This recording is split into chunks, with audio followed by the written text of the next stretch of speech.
Ficha 19, lámina 49.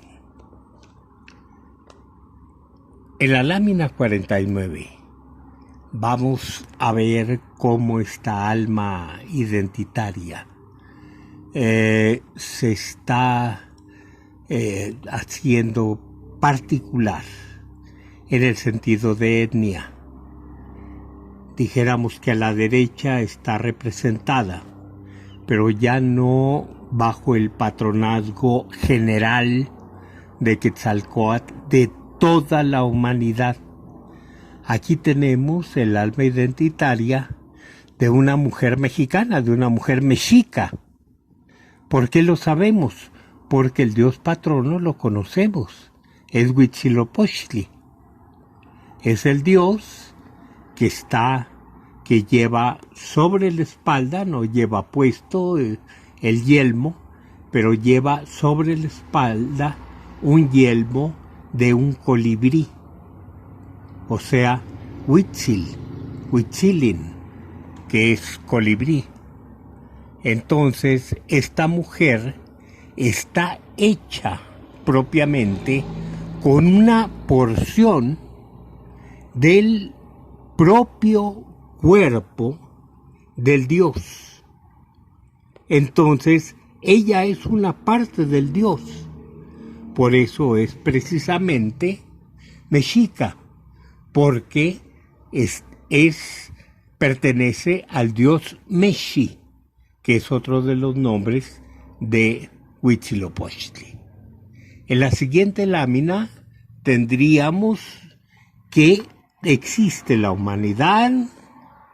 Luego tendríamos en la siguiente que la humanidad está dividida en etnias, pero las etnias están divididas en poblaciones, y en estas poblaciones hay divisiones de lo que se conoce genéricamente, después llegaremos a explicar esto, no son barrios, son barrios en el sentido de que son poblaciones que viven juntas, pero la designación no debe ser por el barrio, sino por el grupo humano que las forma, el calpulli, y que cada uno de los calpullis está dividido en distintas familias, o sea, está todo constituido alrededor de un esquema dendrográfico que aquí está representado en dibujo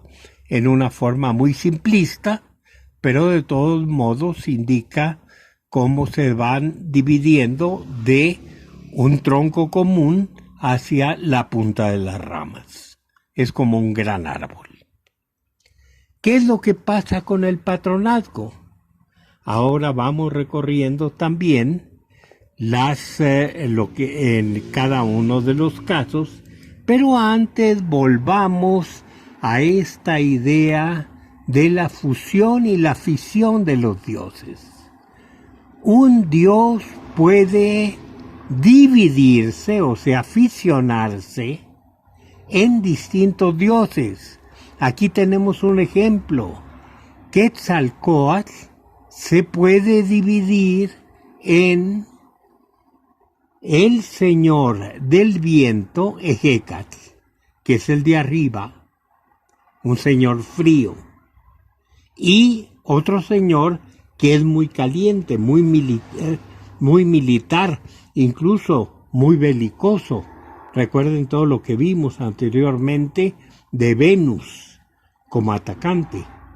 Este señor es Tlahuizcalpantecuhtli, o sea, el señor del amanecer, que es cálido. Entonces, se divide Quetzalcóatl en dos dioses diferentes. Pero estos dos dioses diferentes pueden juntarse nuevamente y volver a constituir a Quetzalcóatl. Ese es un ejemplo muy sencillo. Nada más un dios se divide en dos se juntan en uno solo. Pero tenemos casos muy diferentes, por ejemplo, entre cuatro. Tlaloc se divide en 4. Tlaloc verde, Tlaloc rojo, Tlaloc amarillo, Tlaloc es blanco. El dios del fuego también. Xuchtecutli verde, Xuchtecutli blanco, Xuchtecutli rojo, Xuchtecutli amarillo. O sea, se dividen y se colocan en distintas funciones del cosmos, pero también se pueden volver a unir. Entonces, este fundirse y este dividirse es constante entre los dioses. Si nosotros tomamos en cuenta este principio de funciones dendrológicas, entendemos cómo el corazón de una persona puede tener elementos de lo más troncal, elementos de Quetzalcóatl, elementos de etnia, elementos de población, elementos de calpulli, elementos de familia. O sea, se va dividiendo todo. Entonces, volvamos al cuadro que habíamos dejado atrás. Tenemos que todos los seres humanos tienen como patrono a Quetzalcóatl. ¿Cómo los hizo Quetzalcóatl? De él mismo. Recuerden ustedes que bajó hasta el mundo de la muerte, tomó allá los huesos, tuvo un percance en el regreso, superó el percance, llegó a Tamuanchan, en Tamuanchan molieron los huesos, se los prepararon, regó él con la sangre de su propio pene aquel polvo de huesos y de ahí fue a salir la humanidad como hombre y mujer. O sea, todos nacieron de aquella mezcla. Él los hizo con su propia sangre. Pero tenemos que no nada más el patrono es Quetzalcóatl. Pasamos a la siguiente lámina y entonces ya tenemos patronos de etnias. Por ejemplo, Otomitl, que es el patrón de todos los otomíes. Olmecatl, que es el patrón de todos los olmecas. No estoy hablando de los olmecas arqueológicos, sino de los olmecas que les llaman históricos. Xicalancatl, que es el patroneo de todos los xicalancatl. Y así los distintos. Mixtecatl, que es el patrono de todos los mixtecos. Entonces, cada etnia tiene su patrón.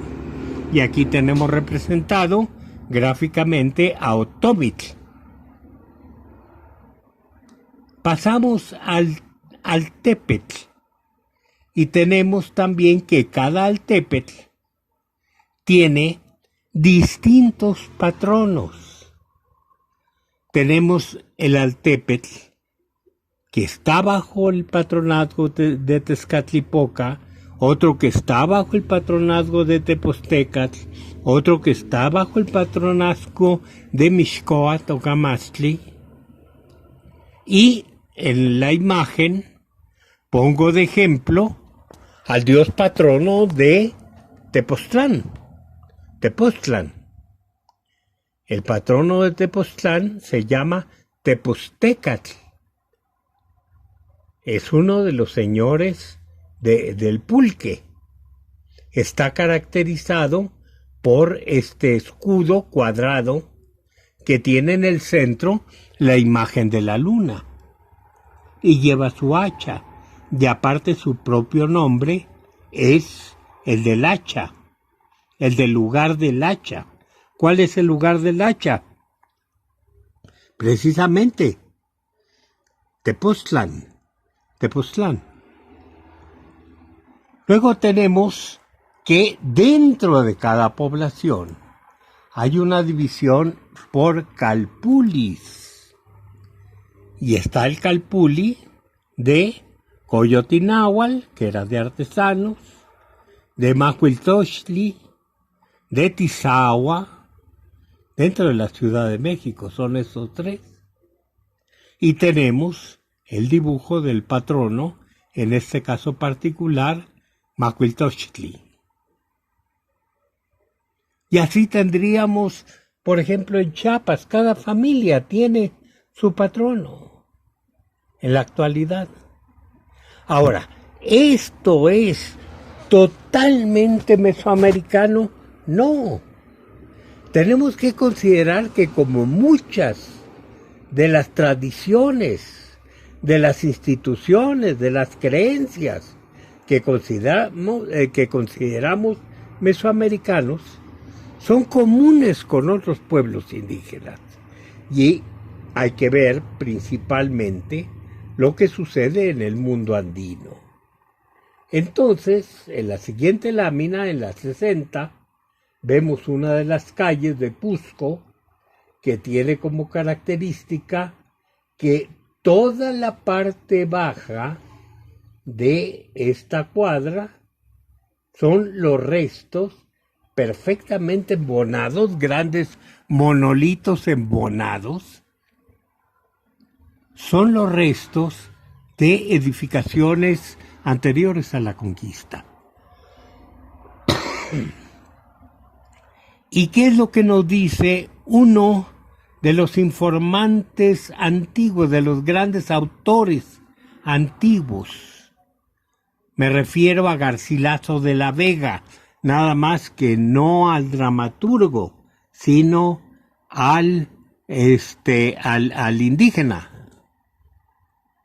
al Inca, el llamado el Inca, por eso se le ponía el sobrenombre. Los dos eran contemporáneos. Entonces nos dice Garcilaso, cada provincia, cada nación, cada pueblo, cada barrio, cada linaje y cada casa tenía dioses diferentes unos de otros, porque les parecía que el dios ajeno, ocupado con otro, no podía ayudarles, sino el suyo propio. Esto sería totalmente aplicable al mundo mesoamericano. Pasamos pues a la idea de cuál es ese origen común de todos los pueblos después de que fue creada la pareja original, que no nace directamente al mundo, sino que se va a vivir a ese lugar anecuménico que llamamos Tula o Tolan. Aquí tenemos que esa Tolan, ese lugar de origen, tiene muchas denominaciones. Algunas veces se llama Culhuacán, Culhuacán o Culiacán, pero es no el conjunto de poblaciones ecuménicas, sino el Culhuacán o Colhuacán anecuménico. Se le llama también Aztlán, cuando menos ese es el nombre que le dan los mexicas. Se le llama también Tolan, que es el nombre más común. Y como paridero se le llama Chicomostoc. Y tenemos otros nombres, muchos otros. Cada uno de los nombres significa una cosa diferente. Por ejemplo, Culhuacán, que es el primero que tenemos aquí señalado. ¿Qué es lo que lo caracteriza? Que la cumbre del monte es curva, está retorcida. ¿Por qué está así? Porque aquí hay un juego de palabras. Colli representa antepasado, representa abuelo. Y esta forma encorvada de la persona es lo que justifica el nombre de Col. El curvo sería literalmente. Entonces Colhuacán simplemente nos está diciendo el lugar de donde derivan. los hombres, el lugar de los ancestros. En el caso de los mexicanos, es, como dijimos, Huitzilopochtli. Esto lo tenemos en la lámina 62, donde unos mexicanos, están rindiéndole culto a su dios patrono. Y luego tenemos la idea de Chicomostoc, el lugar del paridero, representado como distintas casas, 7 casas. Luego representado también como 7 casas cuevas, o ya en una forma muy, muy medieval, traída por los españoles, como la boca del otro mundo. Aquí van saliendo y fíjense ustedes cómo salen. Salen todavía chichimecas, salen todavía vestidos de pieles, salen todavía cargando sus chitaclis, o sea, estas canastas en forma de alas de mariposa, que es donde se recogía la presa cazada. Entonces, esto es lo que nos lleva a ver que de cada una de las cuevas se va a producir el germen de un pueblo. Y cuando salen a la luz, como nos dicen los documentos mayas, cuando salen a la luz hay un personaje que se llama Naxitl, que les entrega precisamente su bulto, del que reciben idioma, del que reciben costumbres, del que reciben protección, del que reciben patrono. Y entonces ya cada uno con su propio patrono se va a buscar la tierra protegida, la tierra elegida, la tierra prometida. Llegan, se establecen ahí y es suya porque se la da su patrono, donde ellos llevan una misión que es la misma misión del patrono, pero que ellos tienen el poder de realizarla en este mundo. Ficha 19, lámina 65. Entendemos pues que al salir de Chicomostoc, cada pueblo recibe sus dones particulares. Repetimos su nombre, su profesión, su dios patrono, sus costumbres, sus formas de vestir, etc. Su lengua, obviamente. Entonces, ¿qué es lo que sucede? Este paquete tiene nombre en náhuatl. ¿Cómo se le nombra a todo el conjunto donado por el patrono? Se le dice Masehuali, se le dice Ilhuili, se les dice Nahuatili. Vamos a la siguiente lámina para ver 2 de los sustantivos. Masehuali, o sea, viene del verbo masegua, que nos indica la acción de compromiso, por la que se establece el compromiso de reciprocidad. Luego tenemos la palabra ilhuili, nos da la misma idea.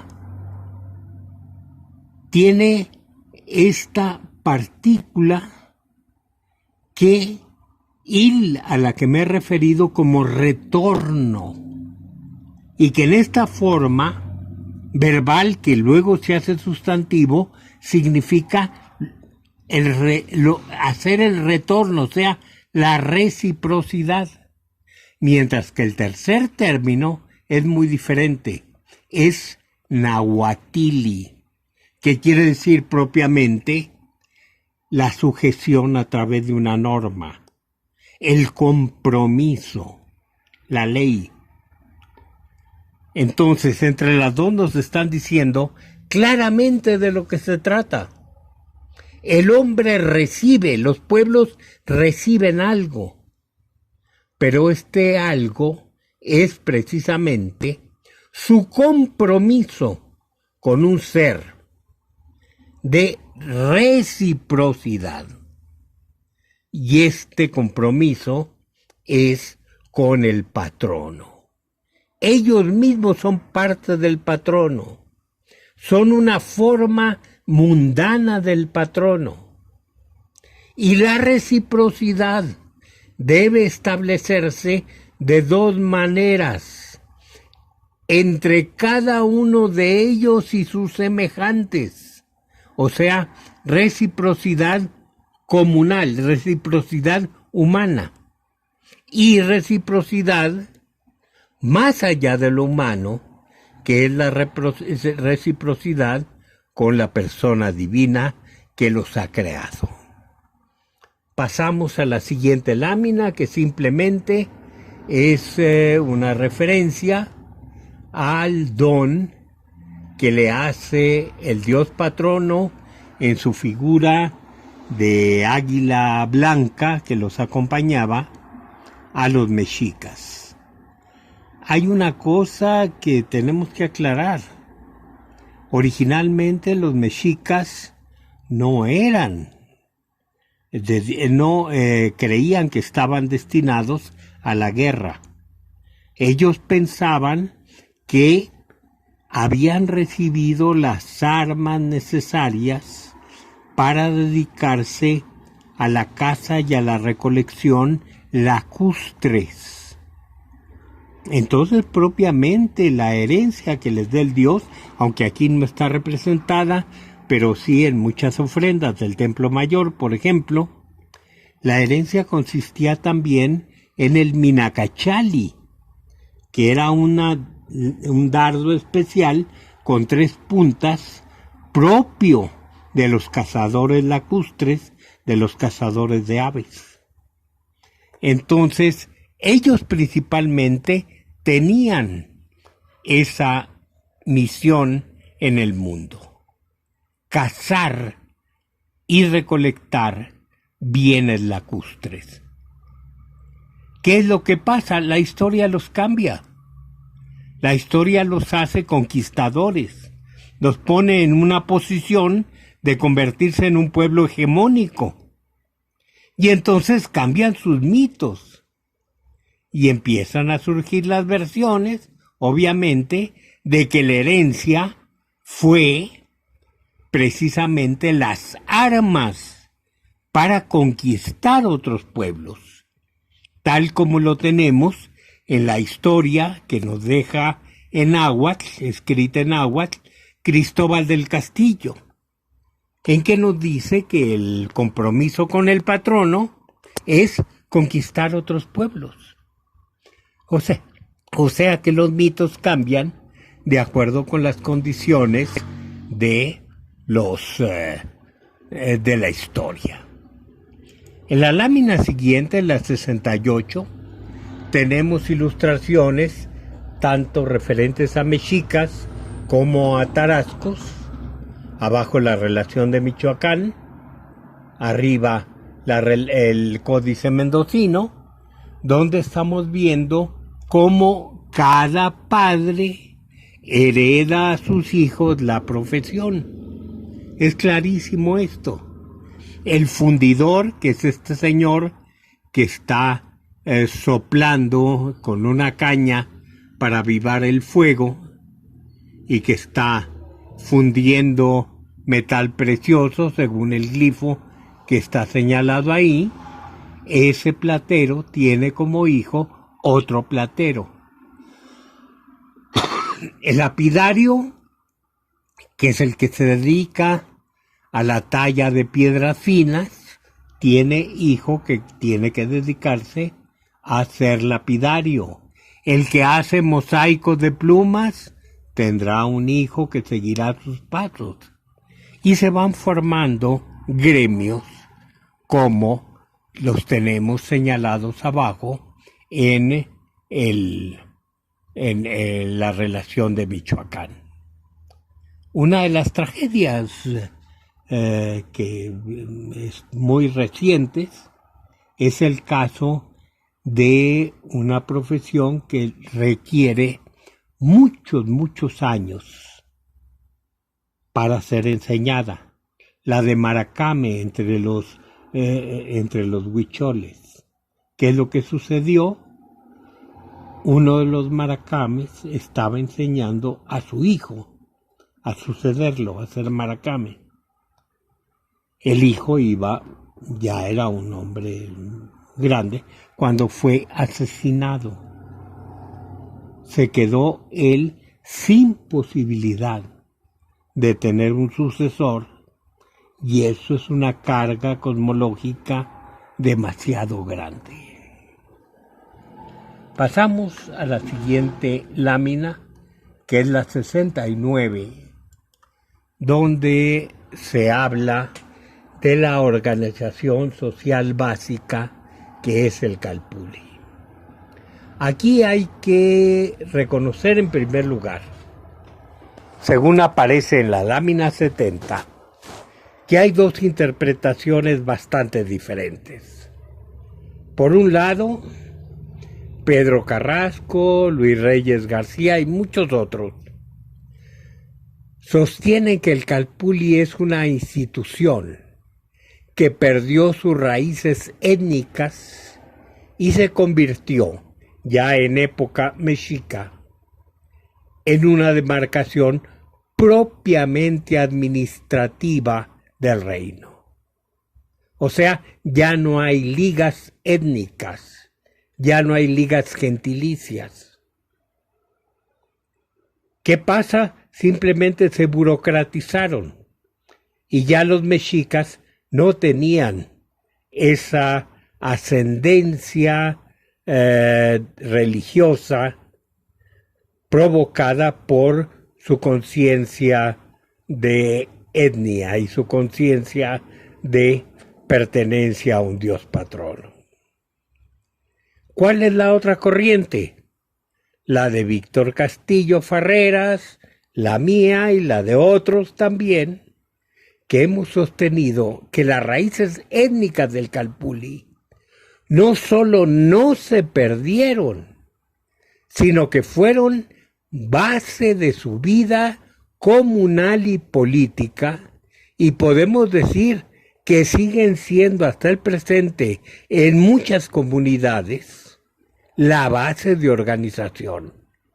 Ese lazo de parentesco que nos hace distinguir entre lo que es propiamente un mero barrio, como sería el caso de una demarcación administrativa, y que debajo del barrio tenemos una liga mucho más fuerte, que es la liga precisamente que hace que los pueblos, cuando tenían un conflicto, pudieran desenvolverse huyendo de la población a la que pertenecían. Esto tenemos muchos casos en las crónicas, en las fuentes documentales. Se salen del lugar en el que viven, salen huyendo, algunas veces los persiguen, y en esta huida llegan a lugares distantes y piden autorización a otros gobiernos para incorporarse a un conjunto ya establecido. Esto lo tenemos muy frecuentemente en las fuentes. Son células que pueden separarse del cuerpo estatal para ir a incrustarse en otros pueblos. Bueno, nunca se dio una verdadera discusión. Pedro la solicitó, yo estoy consciente de ello, no se pudo en su momento establecer. hubiera sido muy interesante. Entonces hay que ver que no se hizo un debate adecuado, pero a falta de este debate, un autor, precisamente Escalante Gonzalvo, estaba muy joven en ese tiempo, trató de hacer una evaluación de los dos puntos de vista. Estudió imparcialmente el problema y, a fin de cuentas, aunque nos dice que no hay,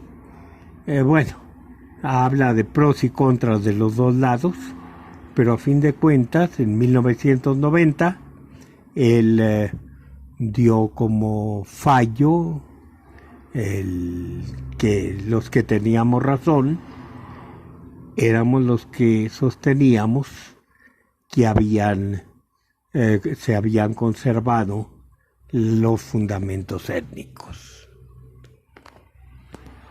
Pasamos a la siguiente lámina. Nada más ver la importancia de las comunidades como barrios, pero comunidades en cada uno de las poblaciones, incluso en la Ciudad de México, como cada uno de los barrios quedaban como comunidades casi independientes, con sus templos, con sus costumbres, sus tradiciones, durante la época colonial. Pasamos a la siguiente lámina y entonces vamos a ver las características del Calpulli, pero desde el punto de vista de Castillo Farreras y nuestro, o sea, concebido el Calpulli como una unidad de carácter gentilicio, social, más que propiamente una demarcación poblacional. En primer lugar, el orden social es el conjunto de familias relacionadas por una supuesta ascendencia común.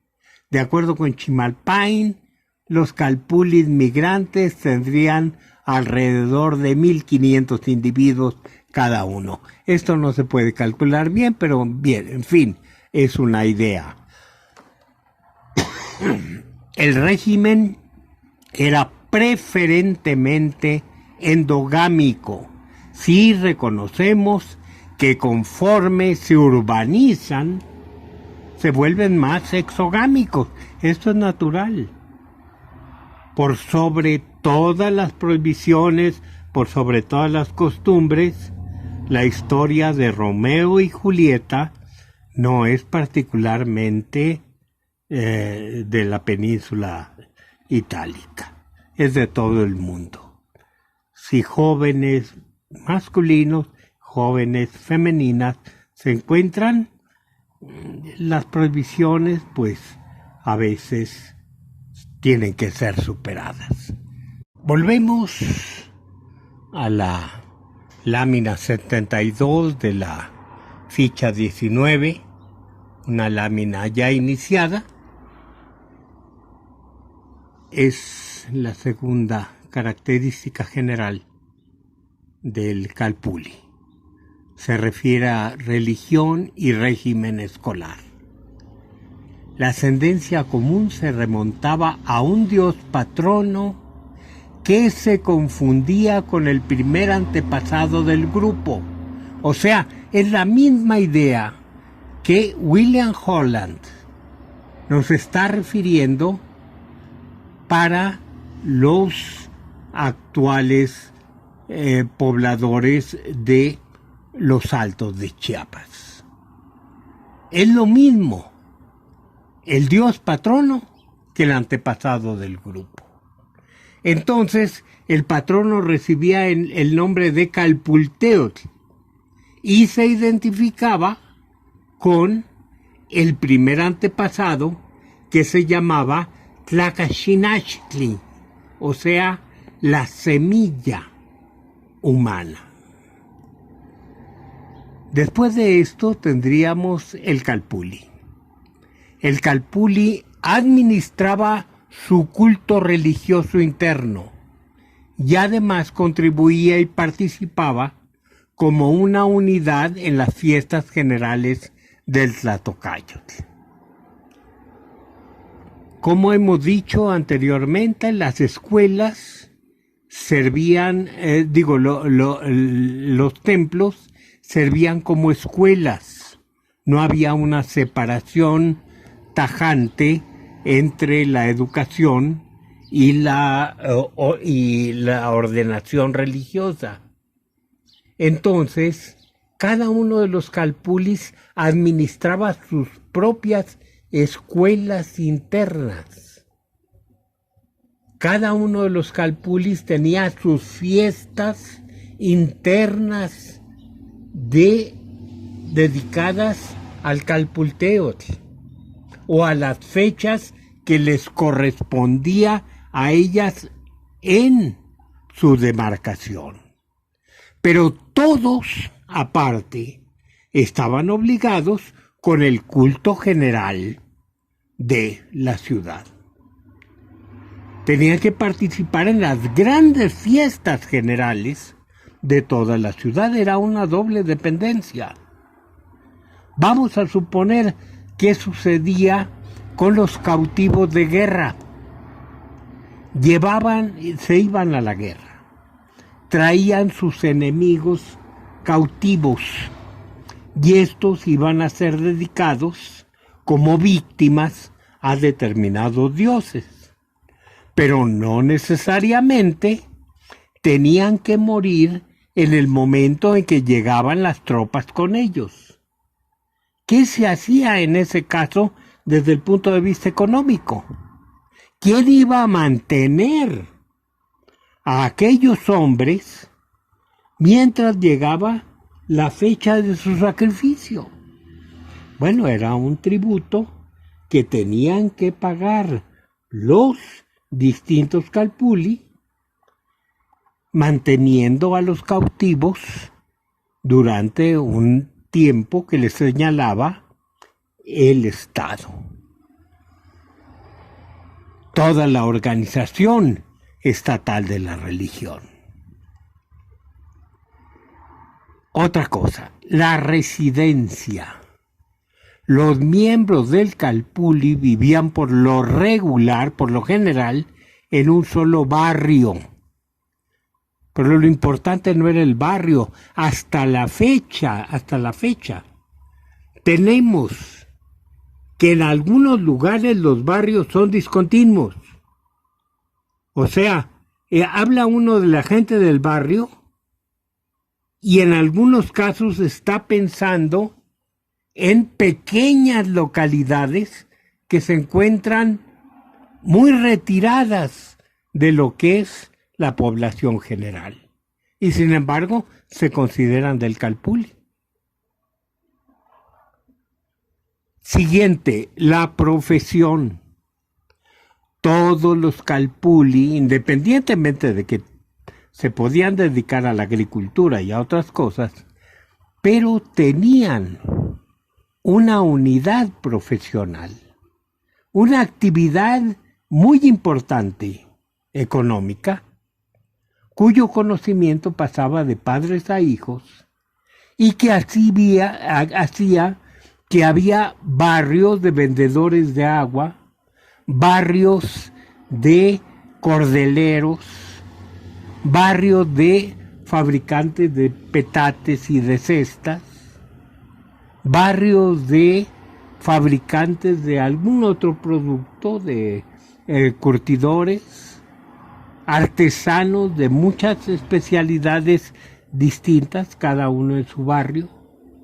O sea, comerciantes, por ejemplo, los pochtecas vivían en barrios muy particulares de comerciantes. O sea, no era que cada quien escogiera una profesión. La profesión la tenían por el Calpulli. Vivían todos juntos educaban a sus hijos bajo esas tradiciones. Colaboraban económicamente unos con otros. Tenían sus fiestas, por ejemplo, las fiestas de los artesanos de pluma. Tenían sus invitados particulares. Por ejemplo, algunos artesanos se distinguían por invitar a sus fiestas a los pochtecas, a los comerciantes, porque eran sus amigos, eran sus aliados en el ejercicio económico de su profesión. Los proveían de materia prima preciosa que traían del exterior y servían para ir a vender los productos que se fabricaban en el barrio. Cultura. Cada calpulli formaba una unidad cultural.